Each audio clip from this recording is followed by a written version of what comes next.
आखिर आरबीआई ने Paytm payment bank का लाइसेंस कैंसिल कर दिया। आरबीआई का कहना है कि पेटीएम पेमेंट बैंक को बंद करना बैंक के लिए और बैंक के जो स्टेक होल्डर्स हैं, जो अकाउंट होल्डर्स हैं, उनके इंटरेस्ट के लिए उचित है।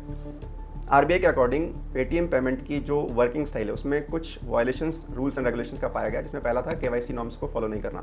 एक्चुअली पेटीएम पेमेंट में एक ही पैन कार्ड से, एक ही पैन नंबर से बहुत सारे अकाउंट्स ऑपरेट हो रहे थे और ऐसे अकाउंट्स जनरली म्यूल अकाउंट्स होते हैं जिसका क्रिमिनल्स और जो ऑनलाइन फ्रॉड करते हैं ये अपने ट्रांजेक्शंस के लिए करते हैं। इसके अलावा ऐसे अकाउंट्स मनी लॉन्ड्रिंग में भी इस्तेमाल होते हैं। दूसरा जो वायलेशन था, जो ग्रेव वायलेशन वो था, वो ये कि आरबीआई के नॉर्म्स के अकॉर्डिंग जो पेमेंट बैंक्स होते हैं, कोई सा भी पेमेंट बैंक, वो 2 लाख से ज़्यादा डिपॉजिट किसी अकाउंट होल्डर से ले नहीं सकता, लेकिन पेटीएम पेमेंट बैंक इसको फॉलो नहीं कर रहा था। और ये प्रॉब्लम अभी से नहीं, 2022 से चल रही है। मार्च 2022 में ही आरबीआई ने पेटीएम पेमेंट बैंक को नए कस्टमर को जोड़ने से बैन कर रखा था। 2024 में और नए रेस्ट्रिक्शंस इंपोज किए गए, इसलिए इसकी जो वर्किंग थी वो बहुत मुश्किल होती जा रही थी और प्रॉफिट मेकिंग बिजनेस ये था नहीं।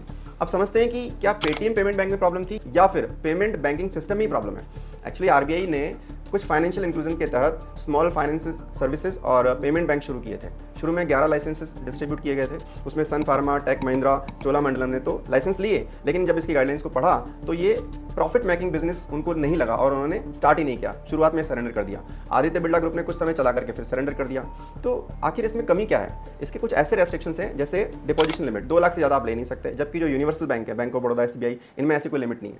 दूसरा, आप किसी को लोन नहीं दे सकते, पेमेंट बैंक किसी को लोन नहीं दे सकता। अब कोई बैंक अगर लोन नहीं देगा तो उसकी इनकम कैसे होगी? क्योंकि बैंकिंग की जो मेन इनकम है वो रेट ऑफ इंटरेस्ट से होती है, ठीक है। जबकि यूनिवर्सल बैंक्स तो खूब लोन बांटते हैं, तो पेमेंट बैंक जब लोन नहीं दे पा रहा तो अर्निंग नहीं हो पा रही। तो ये मेन रीजंस थे पेटीएम पेमेंट बैंक के बंद होने के। अब पेटीएम पेमेंट बैंक बंद हो रहा है, इसका मतलब पेटीएम यूपीआई सर्विसेज या जो अदर इसके बिजनेसेस है, पेटीएम गोल्ड, ये बंद नहीं हो रहे हैं। Paytm UPI services as it is चलती रहेंगी, जो स्मार्टफोन में आपके इंस्टॉल्ड है।